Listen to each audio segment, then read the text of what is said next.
აქვს იმის უფლება, რომ პიროს მხარი კანონპროექტს, მაგრამ იმის გამო, რომ პარლამენტმა ვერ კონსტიტუცია უნდა იყოს სტაბილური, უნდა იყოს გრძელვადიანი და იგი უნდა ამკვიდრებდეს იმ ტიპის თამაშის წესებს, რომელიც 10 წლეულებზეა გათვლილი.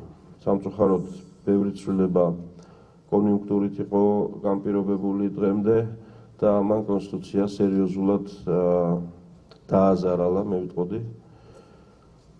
შესაბამისად, ჩვენი ამოცანა გამოვასწოროთ ეს მდგომარეობა, უკვე შეტანილი ცვლილებებით თუ ახლა ინიცირებული ცვლილებებით საქმე არ მთავრდება, იგი არც კი დაწყებულა, საქმე დაიწყება კომისიის შექმნით, რომელიც როგორც გითხარით, მინიმუმ 1 წელი მოუწევს მას მუშაობა. პოლიტიკური მხარე რამ განაპირობა ამ ცვლილებების აუცილებლობა.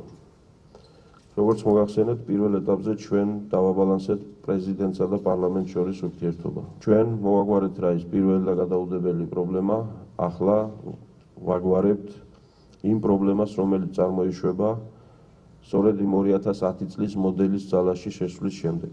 სუპერ საპრეზიდენტო სისტემიდან 2010 წლის მოდელი გვთავაზობს სუპერ საპრემიერო სისტემაზე გადასვლას. ხელისუფლება ორგანოები და შტოები უნდა იყოს დაბალანსებული და არც ერთი არ უნდა იყოს რაღაც გარკვეულ პრივილეგირებულ მდგომარეობაში.